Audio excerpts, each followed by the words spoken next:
We are back, and we are so happy to have Yair Pinto back with us live from Israel. As you can see, it is night in Israel.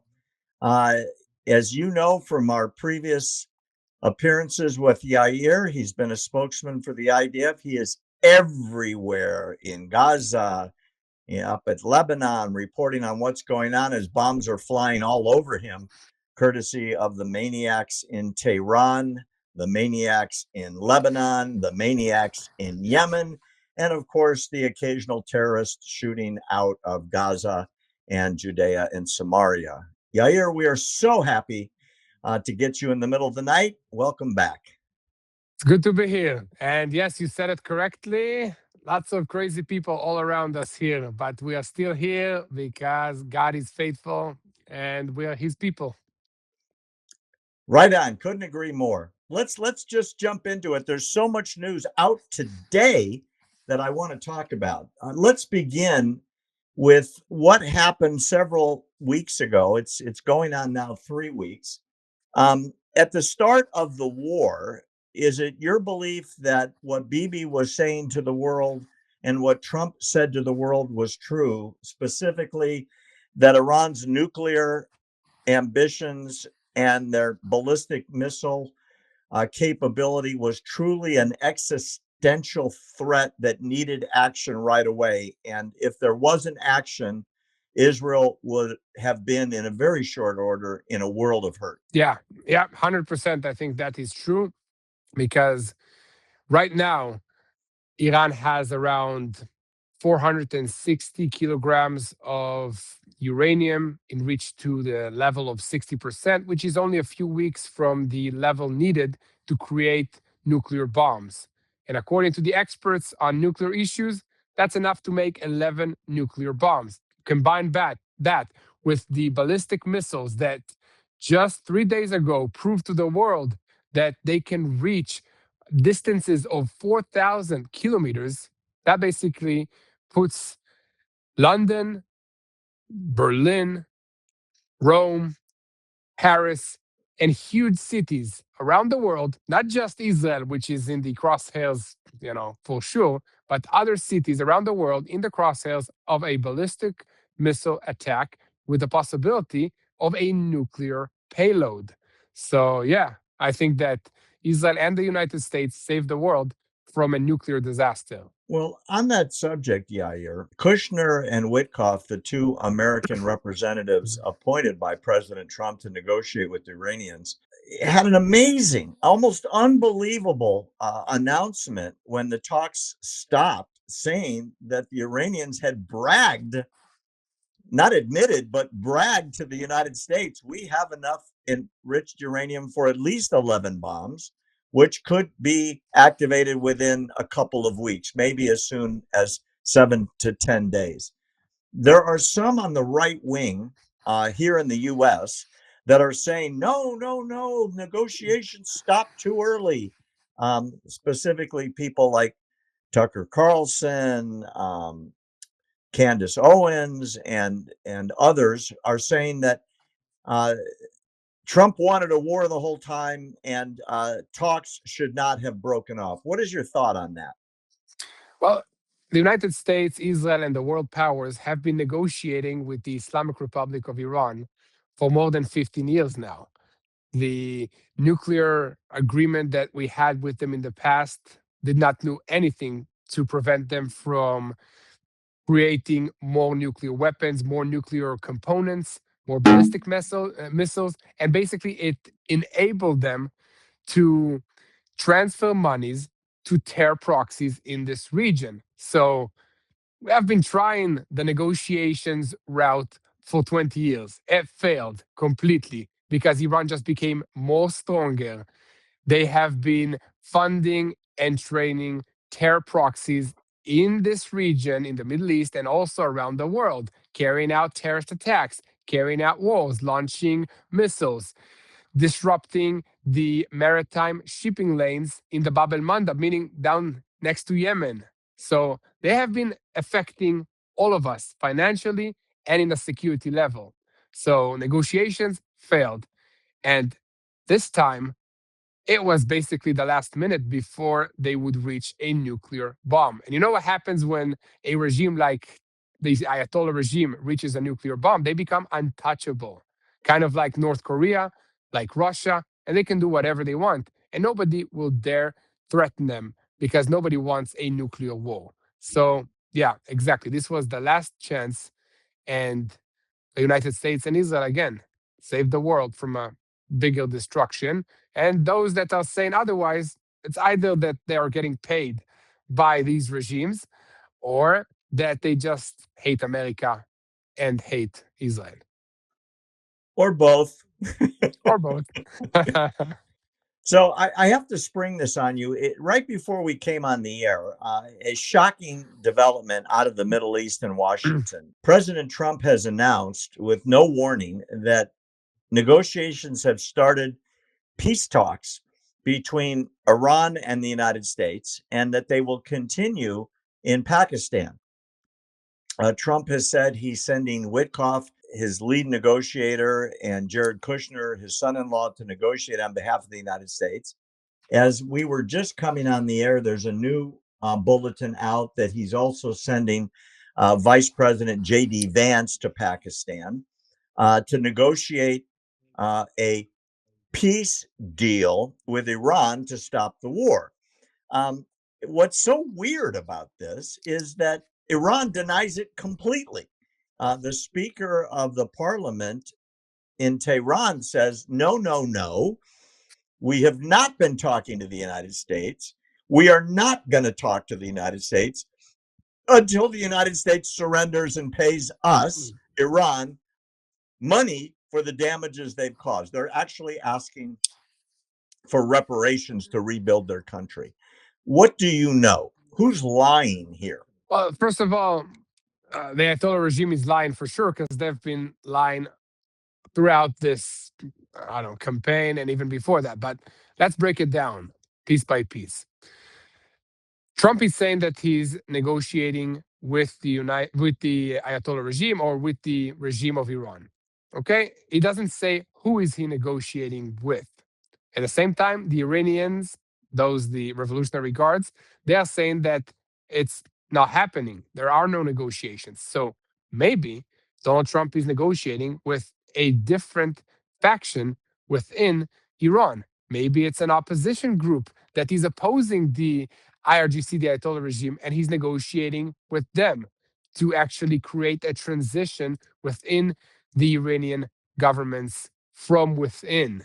Maybe this is the beginning of negotiations with a element that will take over the country from the Ayatollah regime, from the IRGC. So this is kind of one of the options here. Second option is like Donald Trump likes to do, and that's like announce big things before they actually materialize, and then they materialize. Kind of like what he did in the Gaza Strip with releasing the hostages before there were any negotiations or any deal on releasing the hostages. So it's either this or that. I personally hope that he's actually negotiating with an opposition group that is strong enough to take control of Iran from the Ayatollahs. Well, that raises an interesting question, Yair, and that is if we go back to the stated goals in the very beginning, they were somewhat different from what Bibi was saying and what Trump was saying. Trump's goals, at least what was said to the public, was no nuclear weapons, no ballistic missile capability, and stopping to support the proxy armies, Hezbollah, Hamas, the Houthis, Islamic Jihad, the various factions in Iraq, and other terror groups around the world. And Israel added in one key additional component that was on Bibi's list, which was regime change. And Mhm. everybody in Israel in government, the president, the prime minister, the opposition, um, which is a number of different leaders of the various parties, have all said it's got to be a regime change, because if there's not, they'll just go back to whatever they want to as soon as there is a deal. Um, at this point, if there's peace, doesn't seem like there's going to be a regime change. What are your thoughts? Well, that goes back to the question of who is he dealing and conducting this so-called peace deal with. And the major issues that are on the table, on behalf of the Americans at least, are non negotiable according to the Ayatollah regime. They stated that nobody will touch our nuclear aspirations. They stated that nobody will touch our ability to create ballistic missiles. They stated that nobody will touch our relationship with our proxies in this region. So it's kind of like this is what this regime is all about. It's about destruction, it's about funding terrorism, it's about building a nuclear weapon, it's about creating ballistic missiles that can reach the United States. This regime has been chanting since day one, death to America, death to Israel. From day one, America is the big Satan, Israel is the small Satan. That's all this regime knows. So to separate this regime from these statements is kind of impossible. I mean, the first thing that this regime did when it took control over Iran in, what was it? When the revolution started, 1978, I think. So 79, yeah.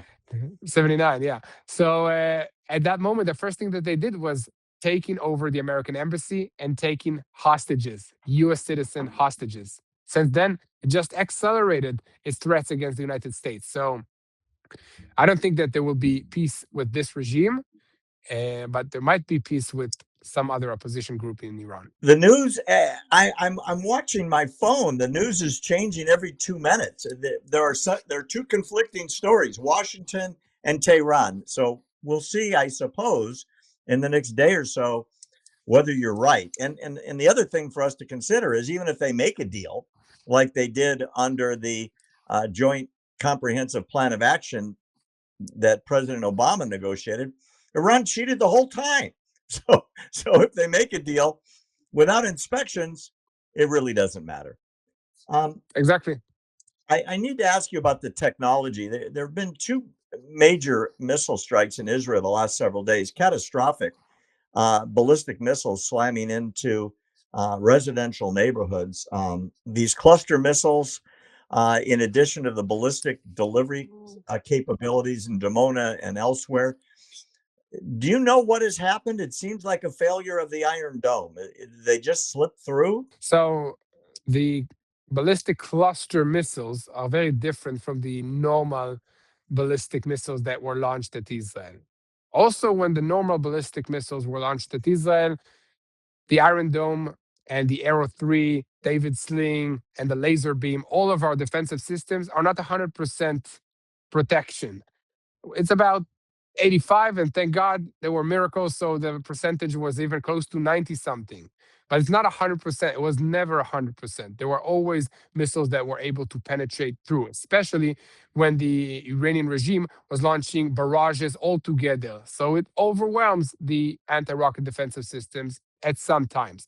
And now they are introducing a new weapon, which, by the way, is against international law. Why? Because a cluster bomb is not an accurate weapon.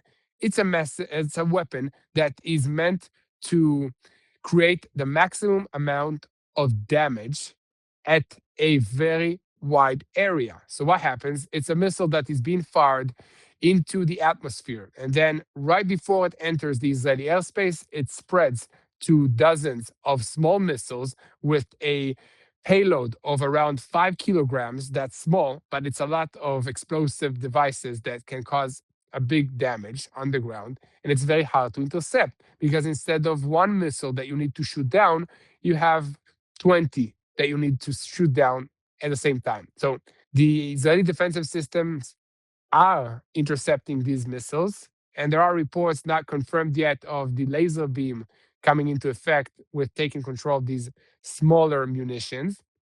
But some do get in. And sadly, in Arad and in Bet Shemesh, which is about 20 minutes from where I am now, these missiles hit and caused severe damage. Even when some people were in bomb shelters, a direct missile that is hitting your location can cause amazing, unbelievable damage. So the Iranians are reducing themselves to a terrorist organization and they use terrorist methods. It's scarier. Yes, the cluster bombs are scarier because it's multiple missiles in the sky that come at you. And that's what they try to do. Try to make all of us afraid and try to win this war by creating fear around the world. I can understand it must be terrifying to be underneath one of those cluster munitions when they separate, and instead of one, now there's 50 all Yeah. coming down in a wide neighborhood. And you can see it in the sky. Hopefully not tonight, but you can see it. By the way, this behind me, that's Iran. Like that's east, so that's the direction of all the missiles. They're coming from there. I will tell you if I see something coming in over your Yeah, yeah. shoulder. Let me know. Let me know so I can go to the bomb shelter. It is said both in the United States and Israel that anti-missile defense capability stockpiles are running low, and that is a motivation to make a peace deal. What do you know about that? Well, first of all, these claims were proven to be lies and propaganda. So, according to the official reports of Israel and the United States, both of our armies have enough interceptions, enough munitions to conduct this war as long as needed. And Israel has been at war for close to 3 years now. We know that the anti rocket defensive systems are one of our main pillars of defense. So we accelerated the production of these missiles. Yeah, we're using a lot of them, cost a lot of money, but we have a lot. The Israeli economy is strong and we planned ahead. And if you talk about the United States, hey, you guys have the biggest army in the world by 100 times of anybody else. So I doubt that you're lacking any kind of ammunition, you know. On that subject, I hadn't planned to ask you, but there's a story out this morning that there is a very large contingent of Marines. They're called Marine Expeditionary Units on the way to the Gulf. The purpose of that kind of unit is to land and take control of of an area. And the rumor is that while Trump is negotiating with Iran, this Marine group is being sent to take over Karg Island. The military aspects of Karg Island have been bombed, but Trump and Israel have left the refinery and the delivery systems operational. If Karg Island were taken over by the U.S. Marines, it would seem to be that would be the end of the Ayatollah regime because that would cut off all of the money. What are your thoughts Yeah. on that? So yes, exactly. There are reports of Marine forces that are going into the Gulf states, into close proximity, together with amphibious weapons that can take over land. If it's take over the Karag Island, that's one option. If it's take over the shore around the Strait of Hormuz, that's another option to prevent Iran from launching rockets and drones from the shore towards the oil vessels that are traveling in the Strait of Hormuz. So, yeah, that's a strong ace up the sleeve of Donald Trump to either threaten in the negotiations of this option to have boots on the ground and take control of Karag or take control of the areas on the shore, basically land in Iran, or actually to act on it. So both options are on the table. Even if he's still negotiating, that's an option. It's another lever of pressure in the negotiations. If the negotiations are just a distraction for the forces to get more ready and prepare and act, that's another option. Basically, all options are on the table. Both sides are good for the United States, and both sides are bad for the Ayatollah regime in Iran. Whoever is leading them, by the way, I have no clue who's leading this regime because Mustafa has not been seen yet. I don't know if he's alive or it's like not with us. This is all hypothetical, but I want you to be the leader of Israel for a minute. If there is a deal um, between U.S., Israel, and Iran for cessation of violence, what happens to the proxies? Specifically, the scariest one, if you're Israel, which is Hezbollah. And then there's also Hamas, and there are the Houthis, and then to a lesser degree, various groups, Islamic Jihad and ISIS and so on, spread around the Middle East. Um, do they join in, or does it allow Israel to focus their attention on clearing out South Lebanon all the way to the Litani River and then focusing on Yemen as well? So I think that the first things first, when we stop fighting full force in Iran, we start fighting full force in Lebanon to clear South Lebanon of the terrorists that launching attacks against us. That's already happening. We have the at least 3 units on the ground of infantry together with engineering, together with artillery that are waiting for more air support to conduct a wider ground invasion into South Lebanon and clear the area of Hezbollah terrorists. So that's going to happen when we have the quiet in terms of our air force above the skies of Iran. So when they stop fighting the terrorists in Iran, they go fight the terrorists in Lebanon. In the Gaza Strip, we have a ceasefire. It's still intact. The IDF is in control of key positions. Hamas is in control of the rest. Everybody's waiting for this transitional government and then the disarmament of Hamas. Will it happen? I don't think so without us getting involved there as well and disarming them from their weapons. That's kind of the thing with terrorists. They don't want to give up control. They don't want to give up their weapons. They don't want to give up their power. So you have to make them. And second thing is they don't treat agreements very nicely. And third thing, if their sole purpose, and now I'm talking about Hamas, sole purpose is to destroy Israel, wipe the Jewish people from the face of the earth, then it's kind of hard to reach a middle ground in that situation. What? Okay, let's destroy only 50% of the Jewish people. I'll take that. Yeah, who will take that? So how can you reach an agreement when somebody whose declared goal is to destroy and wipe us all out? What, you're gonna do it 50 way? I don't want Exactly. this deal. So Exactly. So, explain this to me. More missiles have been fired at the Gulf states. I know this is hard to believe, but it's true, especially at the UAE, than have been fired at Israel. And the various Gulf states make press releases, even coming from Saudi Arabia, Kuwait, Qatar, UAE, that this must stop. It's unacceptable. It's war. But the Gulf states are doing nothing. I mean, literally nothing other than shooting down missiles and drones. Why have they not joined in? It seems as though politically and militarily, they should be aligned with the United States and Israel. They have one common enemy that's shooting missiles at them more than are being shot at Israel. And yet, militarily, they have done nothing. yeah, so some of these Gulf states have launched just minor attacks against the Islamic Republic of Iran, mainly the United Arab Emirates. Others stated clearly that they will retaliate strongly, but didn't do anything in practice. Others gave permission to the United States of America to conduct airstrikes and operations from their soil, which is a good step.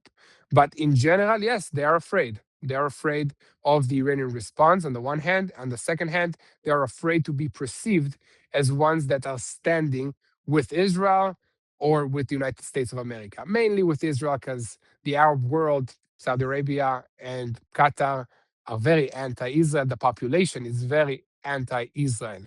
And this is a very sad situation, but the leadership in this country are afraid to be perceived as ones that are helping the only Jewish state in the world, which is Israel. So these are kind of the elements that are making the decisions on not responding against Iran. Plus, I think that they just want to let the United States and Israel do the dirty job, kind of like NATO, kind of like the European countries that also do not join the battle so much. You know, why Yeah, work like hard when you have other people to do the dirty job for you? You know. yeah, like Trump says, we don't even get any oil through the Straits of Hormuz. We're protecting the oil supply of China and Western Europe. Uh, we, the United States, are completely self-sufficient on energy, and we are sending troops and billions and billions and billions of dollars to protect the oil supply of Europe. It sounds bizarre that Europe isn't making statues of the United States everywhere, but it's true. They're doing virtually nothing other than, well, you can use our bases to defend our oil supply. Well, that took time also. In the beginning, they wouldn't allow the US to use their bases. So that also took some convincing and a few terror cells that were apprehended on the soil and terror plots that were prevented due to Israeli and US intelligence. So now Britain is sending one nuclear submarine to the region. So maybe they will start responding a little bit. We'll see about Maybe, that. maybe. Yeah, not sure. Yair, before we go any further, I want you to tell our very large audience, millions of people are going to see this. Tell them how they can support the wonderful work that you do in Israel. I watch you every day. I watch every night. What does Yair have to say? Please tell our people where they can find you and how they can support you. So first of all, you can find me at TBN Israel. That's the name of our YouTube channel. You can also find me personally at Yair Pinto. That's YAIR PINTO on my social media platforms. And that's a good way for you to understand how it is to be in Israel during this war, behind the scenes, through our eyes, the eyes of the Israelis. And if you want to support Israel and want to support our works to help us create more content, go to tbn.org slash stand with Israel. Again, that's tbn.org slash stand with Israel. And there you can make a donation to help us create more content, share the truth about what's happening in Israel. I strongly urge our supporters to support this guy and TBN. They do wonderful work for the Israeli people. God bless you and may you stay safe. I want to remind our audience as well to like and follow everything that you're seeing today so we can have more of this delivered to your inbox, both on social media and if you want to be on our mailing list. It's just findberry.com. It's free. You'll see all of our content, including everything with the Yair Pinto that we republish in your mailbox, no charge. Bibi Yair is now rumored to be considering early elections in Israel. He's extremely popular as a wartime leader. And there's the wartime Bibi prime minister and the political wartime prime minister all at the same time. Is Bibi going to follow through? It doesn't seem like his coalition numbers are big enough, but the rumors are flying around that there will be an early election. Do you know anything? Well, first of all, Israel always has early elections.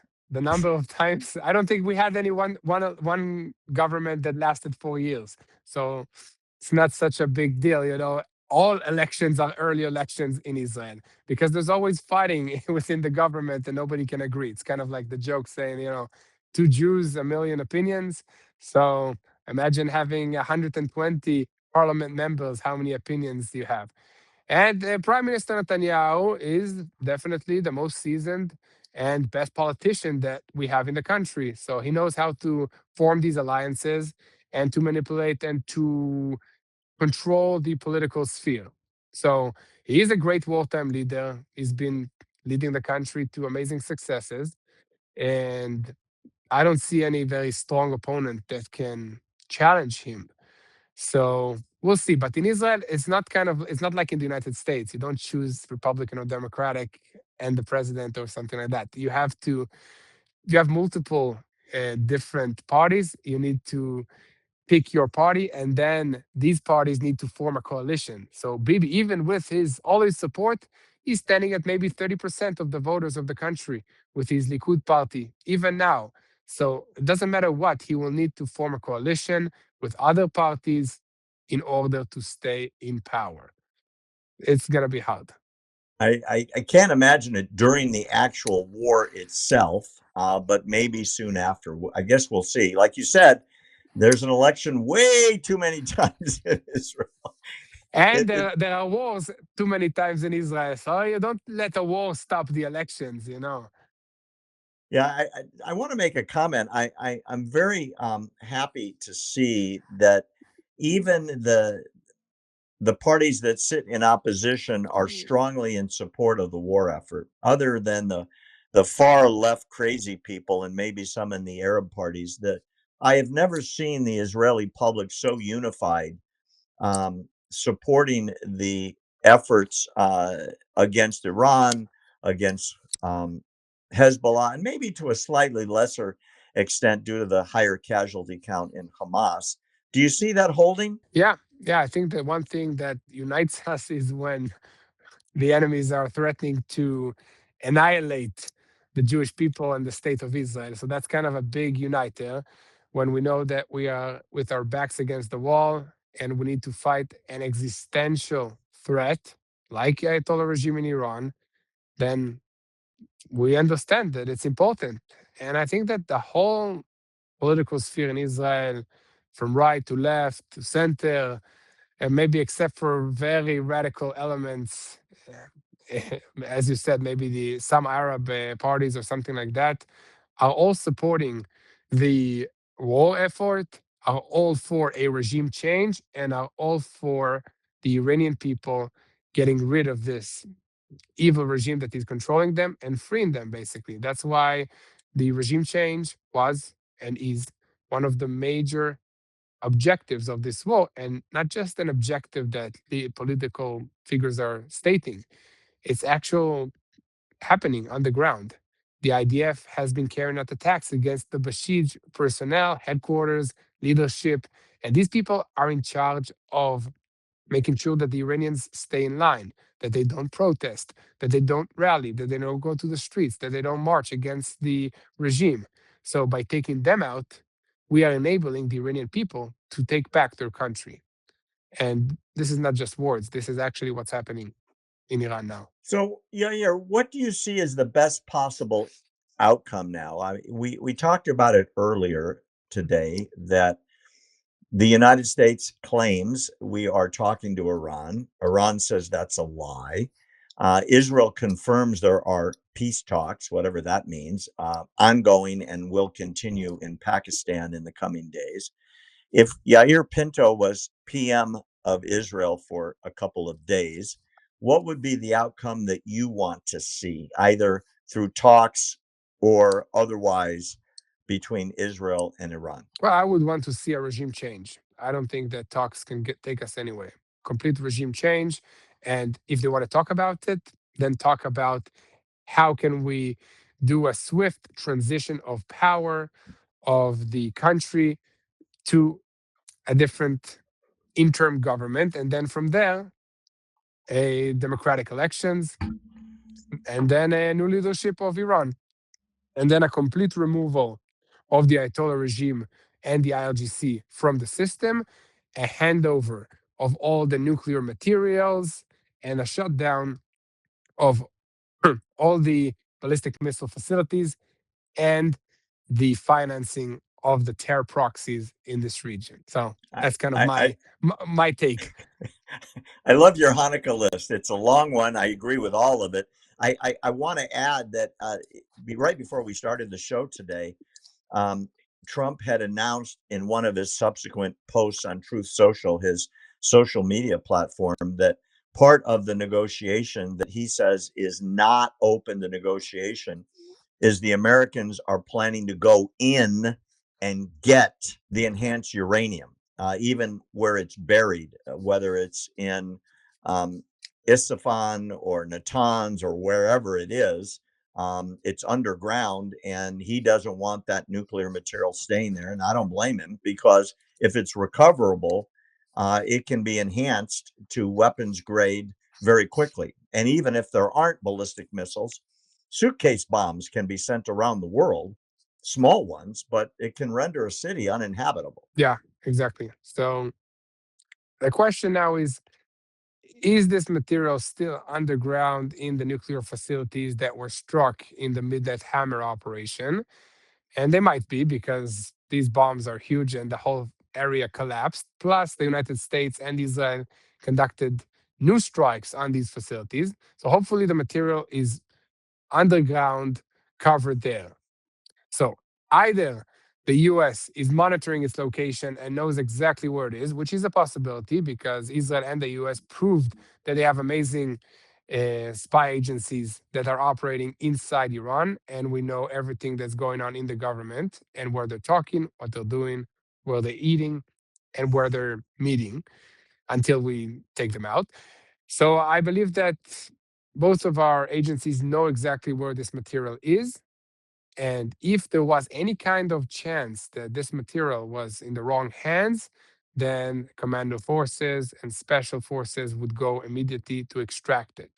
So I think that there is no threat, immediate threat for this material to be exported, sold, or smuggled out at this moment. But if there is, then the forces would be already underground extracting it. But it will be a very complicated extraction because you need to dig deep into these facilities because everything collapsed and then extract a very, very radioactive material.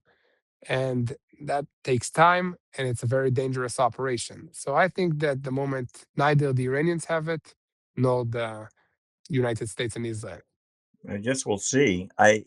As I think about what you said earlier on your Hanukkah list of um, what Yair wants as a present, including regime change. I want a dreidel for Hanukkah. Just saying, if That somebody wants to give me something, I don't care. That's more realistic for me. Some chocolates can be good. I'll send you gelt and a dreidel. I can arrange that. Regime change, if it's not facilitated externally, there is talk about the various Kurdish groups that some of which are massed on the Iraqi border being armed by either Israel or the United States or both. Um, how do you see regime change taking place? We have to keep in mind that in the United States, as an example, we have a protection under our Second Amendment of our Constitution that citizens have the right to be armed, to protect themselves from the government. And that goes all the way back to the 1776 US Constitution drafting. Um, Iran doesn't have weapons in the hands of non-military people, which is how they got slaughtered so badly over the past weeks when they took the streets. The IRGC, the Basij, the army just slaughtered people by the tens of thousands.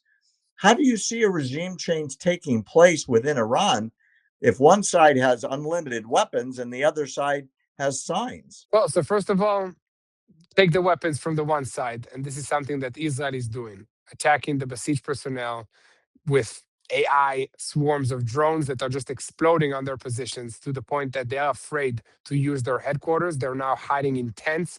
They're placing their checkpoints underneath bridges.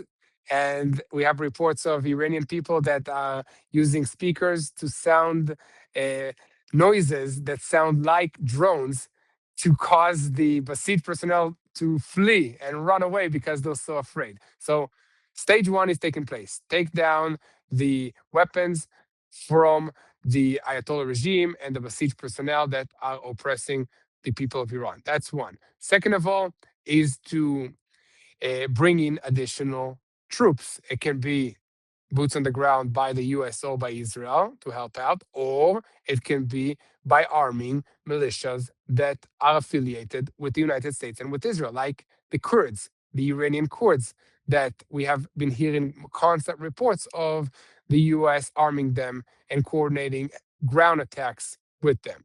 Okay, so that means you have a balance of the power of forces on the ground. And then once the regime is weak enough, then the entire population should stand up and take back their country. And then you need to give an alternative interim government. Not sure if it's going to be the prince, the Shah prince, that will come back from exile to take control and lead a government. Might be just like a temporary government until an election takes place, or something more permanent. But these are the steps. So I think It, we're on the way. it, exciting times.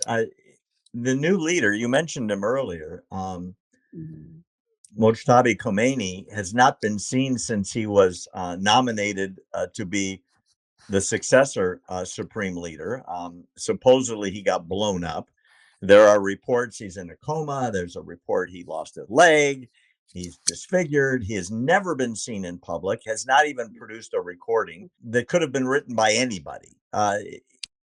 Who do you think is leading Iran? It doesn't seem like it's Khomeini, the son, I mean. Now, No, it doesn't seem like it's him. And I believe that he's kind of like a puppet leader that was placed there to cause a sense of stability. And then whoever is leading this country are the hardliners, Ayatollah regime, and Islamic Revolutionary Guards personnel, meaning the military hardliners are calling the shots. I don't think it's even one person.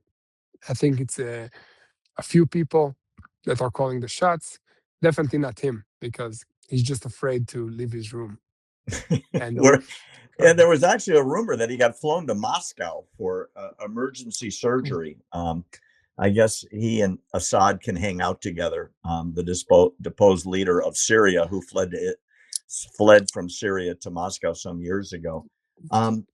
What is it that I haven't asked you since you're there and we haven't spoken much lately?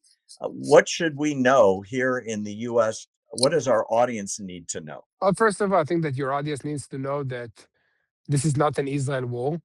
Okay, Israel is helping the United States of America to conduct a war against an enemy state of 92 million people that constantly for years have been threatening death to America in the parliament building by the leaders of this country and also acting on it, basically financing terror groups, developing intercontinental ballistic missiles, which the word intercontinental means that they are launched between continents. So these missiles can reach the United States of America as well, not just Israel. And then they're also developing a nuclear weapon against all the previous agreements that were made with this country. So add all of this together with the fact that because of this regime, all of you back in the United States are paying more for filling up your car with gas now, then this is 100% an American war for the interests of America. Of course, Israel is with you because Israel is always with the United States of America. And we are the first line of defense before these regimes, these terrorist entities want to destroy the United States of America or Europe, they need to go through Israel. The fact that we are here is like a barrier of protection, a tiny iron dome defending the west of the world against all these radical Islamic terrorist states, nations, and entities. Well said.